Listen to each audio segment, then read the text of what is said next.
তাহলে এবার আমাদের আলোচনার বিষয় হচ্ছে এডিটিং গ্রুপ। এডিটিং গ্রুপের মধ্যে কি কি আছে আমাদের এখানে? আমাদের ফাইন্ড আছে, গো টু আছে, তারপরে হচ্ছে রিপ্লেস আছে, আর হচ্ছে সিলেকশন আছে। তো এই সিলেকশন আমাদের সিলেক্ট অল দিলে হচ্ছে গোটা একটা পেজের মধ্যে যা আছে সবকিছু সিলেক্ট হয়ে যাবে এটা।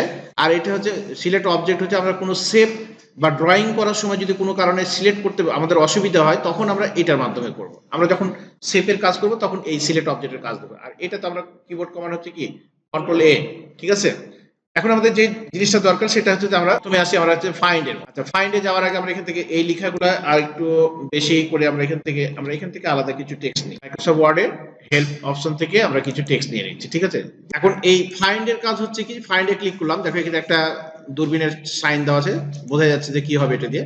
ক্লিক করলাম, এই ধরনের একটা ডায়লগ বক্স আসলো। আমরা এই ফাইন্ড এর মাধ্যমে কি করতে পারবো, যে ফাইন্ড এর কাজ হচ্ছে যে একটা বিশাল ডকুমেন্টের মধ্যে থেকে নির্দিষ্ট কোনো শব্দকে খুঁজে বের করা, এটা হচ্ছে তার কাজ। যেমন সাপোজ আমরা এখানে যদি কোনো একটা শব্দ যদি খুঁজতে চাই, যেমন এখানে আমরা মনে করি সাপোজ ধরো মাইক্রোসফট, আমরা মাইক্রোসফট কথাটা এখানে কম্পোজ করে লিখে দিতে পারি অথবা কপি করে পেস্ট করে দিই। দিয়ে এখন যদি আমরা ফাইন্ড নেক্সটে ক্লিক করি, আমরা জানতে চাচ্ছি যে এই ডকুমেন্টের মধ্যে কোথায় কোথায় মাইক্রোসফট কথাটা লেখা আছে। তো আমরা এখানে অলরেডি একটা পেয়েছি, এখানে আরেকটা পেয়েছি, আবার ফাইন্ড নেক্সট করি, এখানে আরেকটা পেয়েছি। যেখানে যেখানে পাবে সেই সাথে সাথে হাইলাইট করে দিবে, ঠিক আছে। এই যে হাইলাইট করে দিচ্ছি, এই হাইলাইট গুলো জাস্ট কিছু ইউজারকে শুধু দেখানোর জন্য, এটা কিন্তু ফিক্সড হাইলাইট না, ঠিক আছে। মানে টেক্সট হাইলাইট যেমন ফিক্সড হয়ে যাচ্ছে, এটা কিন্তু সেটা না, জাস্ট শুধু এটা ইউজার যেন চোখে পড়ে, ঠিক আছে। কারণ এটাকে যদি হাইলাইট না করে ইউজার বুঝতে পারবে না যে কোনটা খুঁজে বের করছে, ঠিক আছে। তাহলে এটা বোঝা গেল যে আমাদের ফাইন্ডের কাজ হচ্ছে কোনো বিশাল একটা ডকুমেন্টের মধ্যে কোনো একটা শব্দকে খুঁজে বের করা। এরপরে হচ্ছে কি আমাদের ফাইন্ডের মধ্যে আরেকটা হচ্ছে গো টু, ঠিক আছে। এই যে গো টু, তো গো টু এর কাজ হচ্ছে কি যে আমরা নির্দিষ্ট কোনো, ধরো তোমার একটা পেজে 50টা বা 100টা তার উপরে বা 500টা পেজের একটা ডকুমেন্ট তৈরি করেছো। এখন তুমি 500টা পেজের মধ্যে দেখা যাচ্ছে তোমাকে হয়তো বলা হলো আমি এখানে কিছু পেজ বেশি করে তৈরি করি, তাহলে আমাদের বুঝতে সুবিধা হবে, ঠিক আছে। আমি এখানে অনেকগুলো পেজ তৈরি করে ফেলেছি অলরেডি, দেখি কতটা পেজ হয়েছে আমার এখানে, মোটামুটি 64টা পেজ হয়ে গেছে, ঠিক আছে। এবং 64টা পেজে আমার লেখা আছে। সাপোজ আমি এখন অবস্থান করছি, তাহলে কত নম্বর পেজে? 64 নাম্বার পেজে আমরা এখানে দেখতে পাচ্ছি, ঠিক আছে। এই জায়গাতে দেখা যায় 64 অফ 64, তার মানে 64টা পেজে 64 নম্বরে অবস্থান করছি। এখন যদি এখান থেকে আমাকে বলা হয় 1 নম্বর পেজে চলে যেতে হবে, তাহলে আমি এখানে যদি এই যে এই পাশে আমাদের একটা স্ক্রল বার আছে, ঠিক আছে, উপরেটাতে যদি ক্লিক করি ধীরে ধীরে যাবে এইভাবে, ঠিক আছে। তাহলে এইভাবে আমার 64 1 নম্বর 64 থেকে 1 নম্বর পেজে যেতে কতক্ষণ সময় লাগবে নির্দিষ্ট কোনো টাইম বলা যাবে না। আবার ঠিক একইভাবে নিচে আসলেও ধীরে ধীরে যাবে।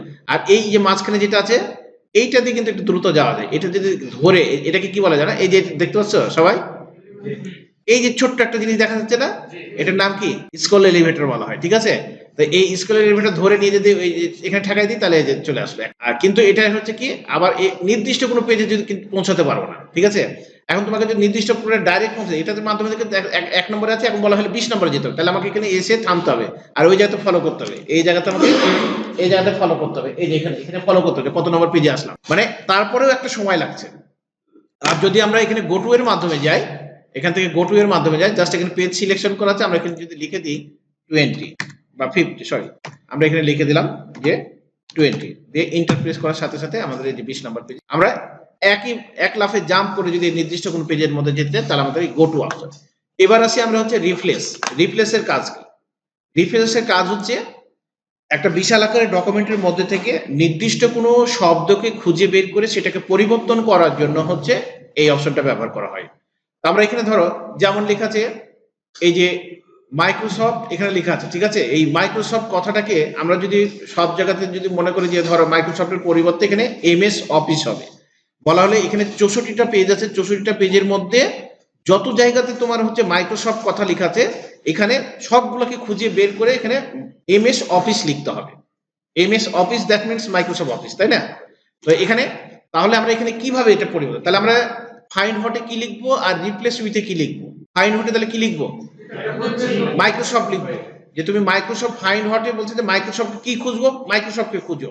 আর রিপ্লেস উইথে পরিবর্তন করে কি লিখবো, আমরা এখানে বলে দিলাম যে এমএস অফিস তৈরি করবো। এটাকে যত জায়গাতে মাইক্রোসফট লেখা আছে সবগুলোকে অফিস এমএস অফিস বানিয়ে দাও। তাহলে আমরা প্রথমে একটু বোঝার সুবিধার্থে দেখাচ্ছি, আমি ফাইন্ড নেক্সট করে একটা খুঁজে নিলাম, এই যে খুঁজে পেলো।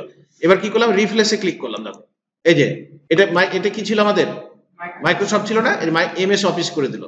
তারপরে সে পরবর্তী আরেকটা খুঁজে পেয়েছে, এই যেখানে আবার রিপ্লেস করলাম এখানে। তাহলে এইভাবে যদি একটা একটা করে পরিবর্তন করে তাহলে তো আমার হাতে লেখার খুঁজে বের করতে, তাহলে কম্পিউটার কি দরকার, তাই না। তাহলে কি করতে হবে আমাদেরকে, আমরা রিপ্লেস অলে ক্লিক করব। দেখো রিপ্লেস অলে ক্লিক করলাম, সে রিপ্লেস অলে ক্লিক করার সাথে সাথে সে কি করেছে, সে অলরেডি বলছে যেখানে দেখো যে Word has complete its search of the document and has made 498 replacement. সে জাস্ট একটা ক্লিক করাতে সে কি করেছে 498টাকে রিপ্লেস করে দিয়েছে। ঠিক আছে, তারপর আমরা কি করলাম, ওকে বাটনে ক্লিক করলাম। ওকে বাটনে ক্লিক করে আর আছে কিনা দেখি, আমরা খুঁজে দেখি, আর নাই, এই যে 0। এবার আবার তাকে রিপ্লেস করবো, যে আরো আছে কিনা তুমি খুঁজে বের করে সেটাকে পরিবর্তন করো। আবার ক্লিক করেছি, তখন সে মেসেজ দিতে বলছে Word has completed its search of the document and has made 0 replacement. যার কোনো কিছু আমি খুঁজে পাচ্ছি না পরিবর্তন করার জন্য, যার কারণে রেজাল্ট দিয়েছে 0। তার মানে আমাদের টোটাল আমরা প্রথমে করেছিলাম কি 2টা, ও এখানে 498টা পেলাম, আর আমরা নিজে থেকে একটা একটা করে 2টা করলাম বোধহয়, তাই না? তাহলে 98, এদিকে 500, 501টা, 501টাকে সে পরিবর্তন করে। দেখো এখানে কি করে 501টা, এখন 501টা কেন, যদি 5 লক্ষটাও থাকে, জাস্ট এখানে একটা ক্লিক করার সাথে সাথে পরিবর্তন হবে।